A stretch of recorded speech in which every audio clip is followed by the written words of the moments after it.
सध्या T20 world cup 2024 ही cricket स्पर्धा सुरू आहे। मंगळवारी झालेल्या मॅचमध्ये पाकिस्तानने कॅनडाचा 7 विकेट्सने पराभव केला।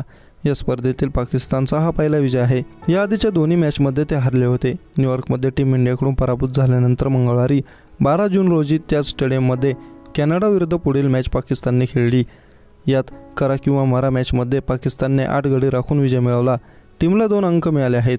ही मॅच जिंकल्यावरही पाकिस्तानचा कॅप्टन खूपच संतापलेला दिसत होता। तो इतका चिडला होता की त्याने कॅनडा विरुद्ध मॅचमध्येही बॅट फेकली। मॅच संपल्यानंतर त्याने या रागाचं कारण सांगितलं। पाकिस्तानच्या टीमने टॉस जिंकून न्यूयॉर्कच्या धोकादायक पिचवर कॅनडाला आधी बॅटिंगची संधी दिली। आधी बॅटिंग करत कॅनडाने 107 रनांचं टार्गेट पाकिस्तान समोर ठेवलं।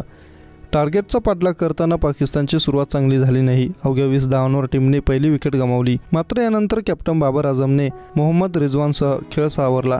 त्याने टीमचा स्कोअर 83 पर्यंत नेला, पण तो मॅच फिनिश करू शकला नाही आणि 33 बॉलमध्ये 33 रन करून तो आउट झाला। या रागात बाबरने मैदानावर बॅट फेकली। मॅचनंतर दिलेल्या मुलाखतीत त्याने सांगितले की त्याच प्रकारचा शॉट खेळताना तो याआधी आउट झाला होता, त्यामुळे तो चिडला। कॅनडा विरुद्धही बाबर तसाच आउट झाला जसा तो टीम इंडिया विरुद्ध जसप्रीत बुमराच्या बॉलवर आउट झाला होता।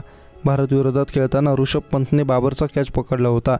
बाबर आउट झाल्यानंतर फखर जमाननेही टीम 104 रनवर असताना आउट झाला। मात्र मोहम्मद रिजवानने क्रीजवर राहून 53 बॉलमध्ये 53 रन काढून टीमला विजय मिळवून दिला। या विजयासह सुपर 8 मध्ये जाण्याच्या पाकिस्तानच्या आशा अजूनही जिवंत आहेत। कॅनडा विरुद्ध विजय मिळवून पाकिस्तानने आपलं खातं उघडलं असलं तरी स्पर्धेतून बाहेर होण्याचा धोका टळलेला नाही। आता 12 जूनला न्यूयॉर्कमध्ये विरुद्ध अमेरिकेच्या टीमने उलटफेर करू नये अशी आशा पाकिस्तानला बाळगावी लागेल। याशिवाय 14 जूनला जर अमेरिका आयर्लंड विरुद्ध हरली तरच पाकिस्तान स्पर्धेत राहू शकेल। त्यानंतर 16 जून रोजी आयर्लंड विरुद्धची मॅच मोठ्या फरकाने जिंकून पाकिस्तानला अमेरिकेच्या 4 गुणांची बरोबरी करून चांगल्या नेट रन रेटसह सुपर 8 साठी क्वालिफाय करण्याची पाकिस्तानकडे संधी असेल।